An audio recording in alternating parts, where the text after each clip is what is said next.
Hello and welcome to Nick the Uncensored. Today we've got Lewis Herms, and today we're going to be talking about the disclosure event in June with Juan Savin, Jim Caviezel, and many others, including Lewis Herms, is going to be there.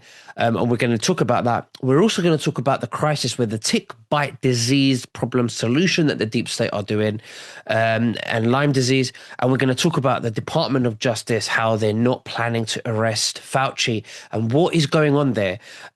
Lewis, thank you so much for joining me. How are you, and what have you been up to? Well, we just finished a 58 county tour, so we're the only, I guess, group or person that's ever gone to all 58 election offices, and we were speaking to them, gathering information, and we'll be putting out an election disclosure documentary within the few weeks. So it's been a lot of work. We did it all within 30 days, and while being on the campaign trail. Amazing. And do you want to tell the viewers, for the sake of the recording, where they can find you and how they can find the documentary that you'll be releasing, apart from your social media as well?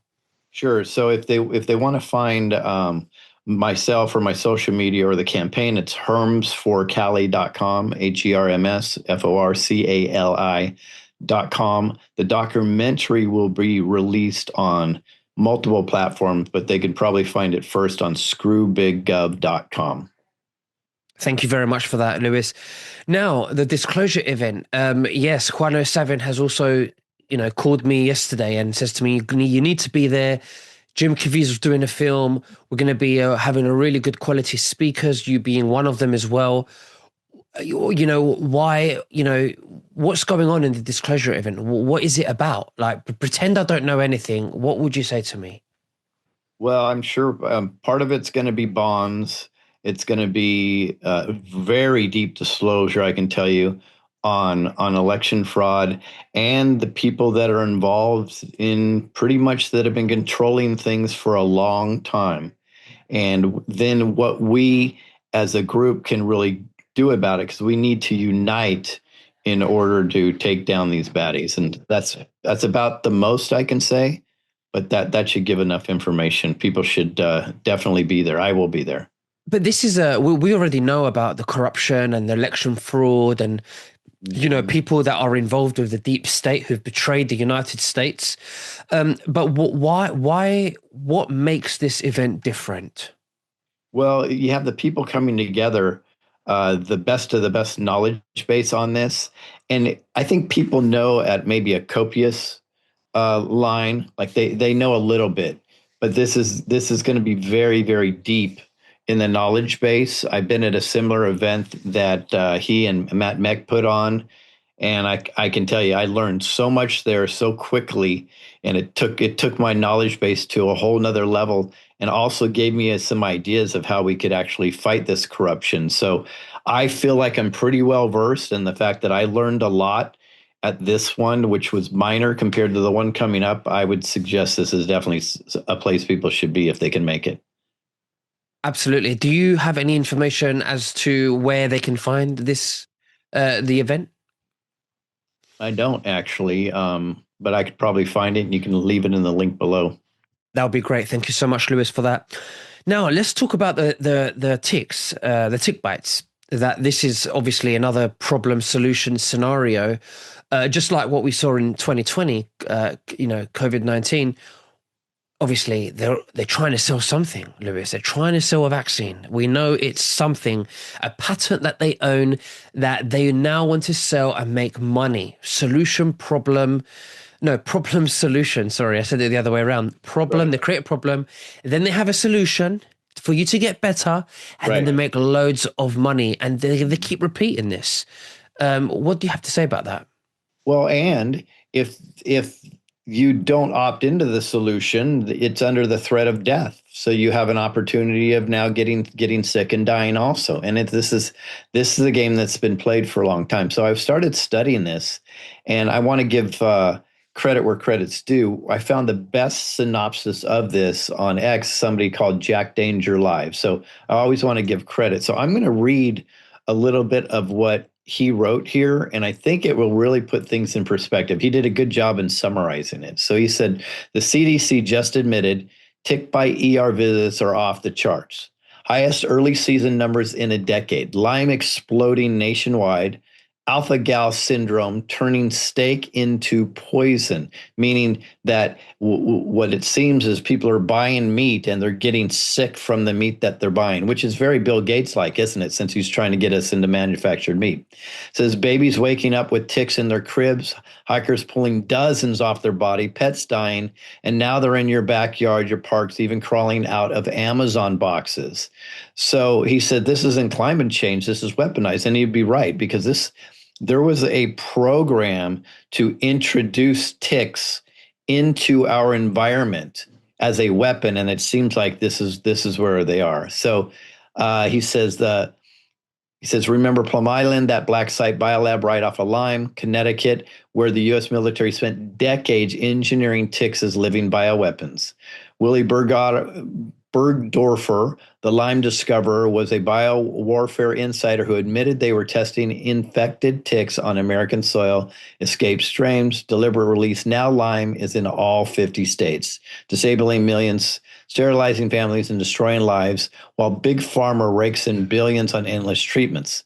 So it goes on and on and on and on, right? But ultimately, it's the solution, right? Because then what they do is they give us this bioweapon, and now they will have a vaccine, right, that they give to people they call chronic Lyme patients, right? So they're calling them crazy, or they can give them a vaccine. So the cure will all be about profit, and that will be right around the corner. They're saying that the elites already have the vaccine. They've tried it on themselves, and this is actually safe for them, but it's going to be worth billions and billions of dollars. I don't know how much of this is true. So what I do know, which is true, is there are so many reports off the charts of new and active Lyme disease and ticks being everywhere. So those two parts are 100% true. I can assume this is a problem solution situation because it generally is. Absolutely. I done an interview once with Ian Clark explaining to me about how Solaris, this compound that he swears by, applies a little bit of Solaris onto the tick and it just gets rid of it immediately. And I wanted to share that with the viewers in the description below. But absolutely, this is terrible. This is what they're doing. And why do you think they're doing it now, apart from just selling a vaccine?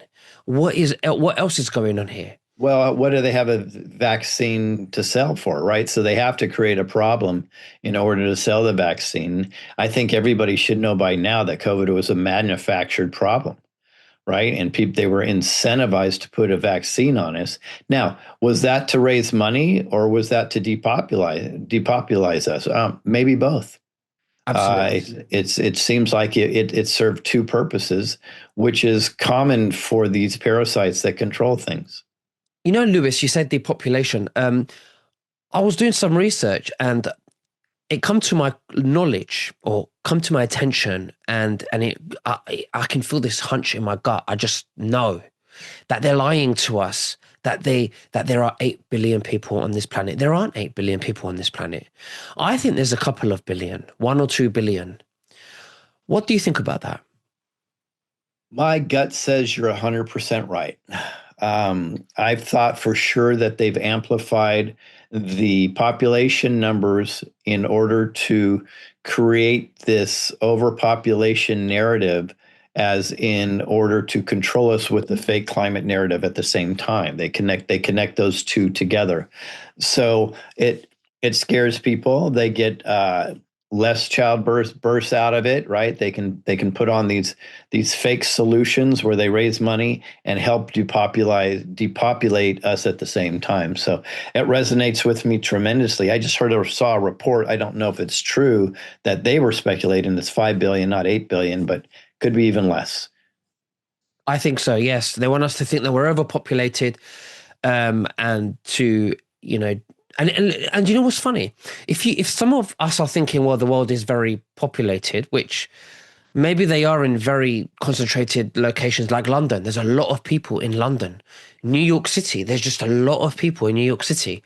And it gives the illusion that the world is overpopulated, but actually there are mass amount of lands that are just empty. Okay. Um, they want us to believe that the world is overpopulated to justify, the depopulation thing, and they want to, they want to limit the world down to, the population down to 500 million. And I don't think we're that far. Okay. The other thing I wanted to say was if we were to live in harmony and we were to live in peace as God intended it to be, right? How much more people should there be? And ask yourself, would we be overpopulated? No, we would not be overpopulated, meaning we would have a problem. We would not have a problem if we were to live under the conditions of God. It just doesn't make sense. I agree. I agree. Because I thought we were supposed to be fruitful and multiply. So isn't it directly against God to try to prevent multiplication of our species? Of course it is, right? We're supposed to be fruitful and multiply. I can tell you, traveling, I've traveled all across the nation several times in the last couple of years. And I would say that less than 5% of all of the land has any population on it. Think about that. So we've been lied to. It's an absolute lie. It's an utter lie. Even California is not even close to overpopulation.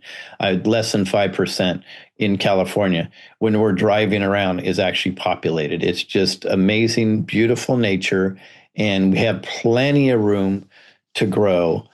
We are not destroying the environment as humans, right? The reality is plants need carbon dioxide, and what happens? It produces oxygen. It's a perpetual, beautiful life circle that God has created, and it's the demons that are against God that are trying to sell us on something different. Absolutely, of course. And the other thing they're lying about is that, well, not lying, but the Department of Justice now, which we're going to go into, is not planning on arresting Fauci. And you're saying that they're waiting for it to expire so they don't arrest him. Now, I've never heard anything like this before, because if even if there's a murder, right, when is there an expiry? They will still catch a murderer after 20, 30, 40 years. Right. Many things in our laws in our country have statute of limitations. One being is perjuring yourself in front of Congress, which is what Fauci did. So that expires, I believe, this week or next week. And there's been so much pressure on the DOJ to arrest him, indict him, and arrest him that it looks like they just came out, and I have to verify this, with a statement saying we have no plan to arrest Dr. Fauci. So that's scary, of course, because we understand how evil this dude is, but maybe there's something else, right? We could always talk about there's a plan or there's this and that. On the face of it, though, that's not a good look. That's for sure. Absolutely. I don't know. And, I want to talk about something else. You're saying that there's a lot of people, and I love Trump. I'm of course, I'm supporting him. I think that if he is compromised by Israel in any way, and I've said this to you, Lewis, before we started the recording, is that maybe he's doing it to protect his loved ones. Maybe someone's gone to his ear and said, if you don't, we're going to kill your family. And I hope that's not the case. I hope what we're seeing is the big plan. But again, I don't know, because I'm not in the military. I'm an outsider interviewing you and many other people, and I'm thinking, is it this or is it that? I want to believe this, but I don't want to be delusional. I want to look at everything fairly. Okay, I want to be a free thinker. I want to question everything, and I mean, there are people that are upset. There are people that are still in. There are people. What do you think's going on here with the whole Iran and Israel and there's a lot of Israeli donors. Is it American Israeli Zionists donating to Trump? Why is Trump accepting those donors? One of the woman that I want to talk about is what's her name? Something Elderson, Miriam Elderson, I think her name is, and she's paid Donald Trump around a total of $250 million. What? Why? Well, I've said, as you know, over a year ago, I think there's a Trojan horse operation going on here.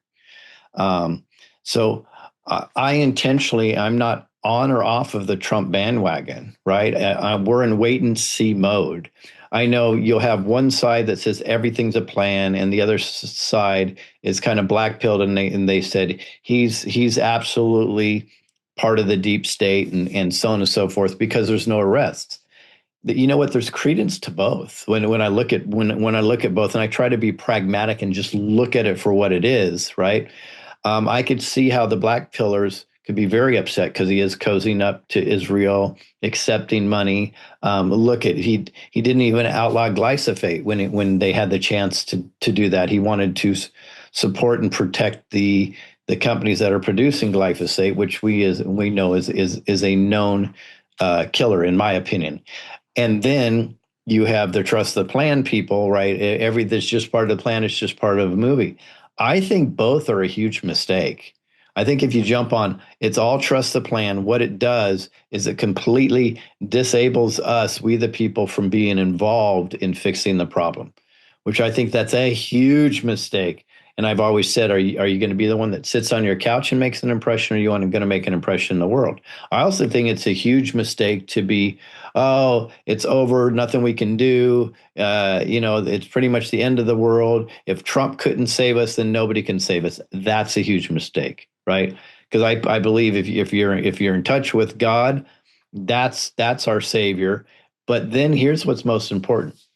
Why don't we look at everything kind of individually and break it down and use our own discernment? Because ultimately, I believe the lesson here was what this so-called Great Awakening was, the awakening that's between our ears. So we can have the best discernment we possibly can. We have a clean pineal gland. We can look at things for what they are and make decisions on them. But riding that roller coaster is very, very dangerous. So to answer your question now, is I believe there's probably a Trojan horse operation going on. And here's why. What does that look like? So if he's cozying up to the Zionist, Israel, and all the elements that we are most concerned about, people that were on the Epstein list, the pharmaceutical companies that are pushing things, the poisons like glyphosate, if he's cozying up to all of those, right, none of those can come after him and call him anti-Zionist. They can't say they can't say he doesn't want the health or he's anti-big pharma. They can't say any of that, right? While he's doing what? Well, think about this. He's definitely been going after the central banking system. That's been very, very clear, right? He's gone after the Department of Education. It seems like he's going after a lot of the infrastructure, the mainstream media, so on and so forth, that props all these up.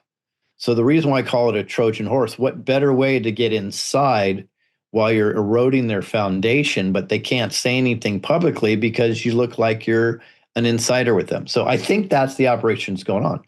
But I'm not naive to understand that maybe it could be something nefarious.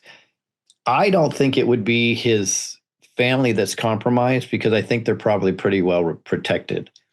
I believe it could be something to the effect that we've got 50,000 children underground, and if you don't do what we say, we're going to handle this. And I said a long time ago, we're in a war, and at the end of any war, right, no wars have really dissolved without a treaty. And no treaties move forward without some form of negotiation, and no negotiation moves forward unless both sides have leverage.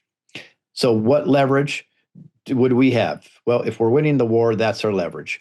What leverage does the losing party have? They may have a dirty bomb hidden somewhere. They may have kids hidden somewhere, so on and so forth. So I don't believe this just happens overnight, right?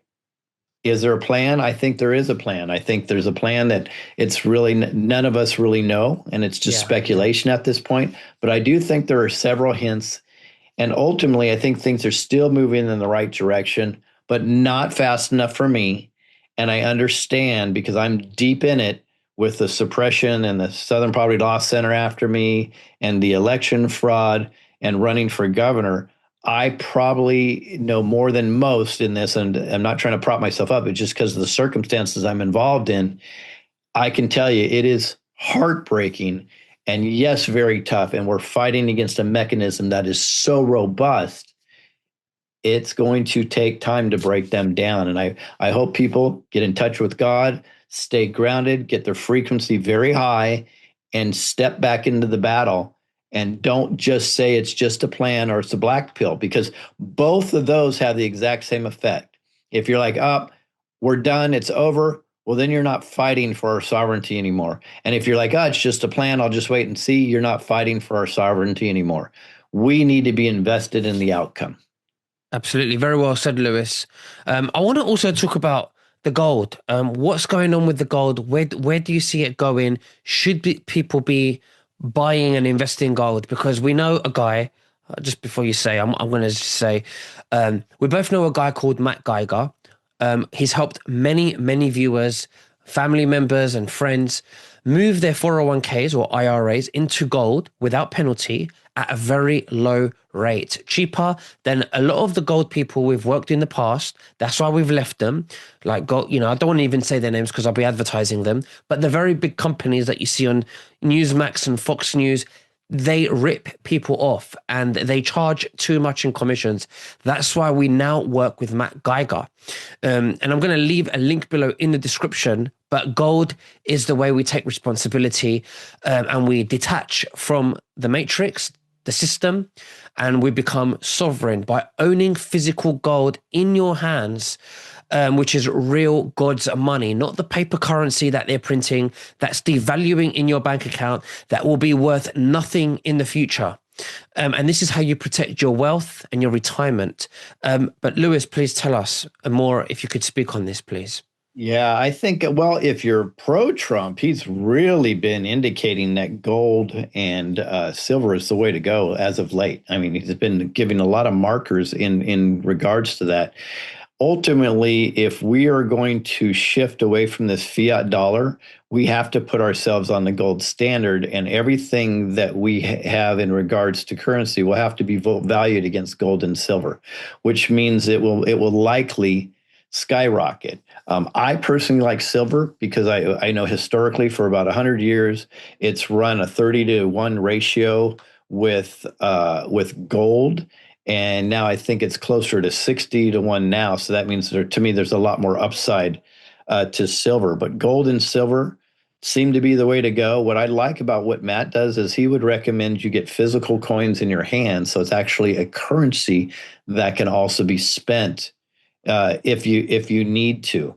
And it seems to hold its value and more stable than just a block of precious metals. Absolutely, Lewis. Thank you very much for sharing everything with us today. And how is it all going for you and your candidacy for state governor of California? It's amazing. We have a beautiful bus, and people just walk up and they say, "Tell me about the anti-politician." It's fantastic, I and think we're you'd say watching. Antichrist. No, anti-politician. And we have Democrats, Republicans, independents all flocking to us. It's amazing. We do well in debates. We're very excited. We have a few songs that were made for us that we're going to be releasing, which are a lot of fun. One of them we kind of put out there, and I guess it went pretty viral. So, yeah, it's going great. And June 2nd is the drop dead date. Your mail-in ballots will be in your box starting today. I don't recommend doing a mail-in ballot because I think that's how they steal the election. But if that's the way you do it, make sure you mark my name on it. Thank you so much, Lewis. And we'll speak again very soon. You take care and God bless. Bye-bye. Thank you, Nick.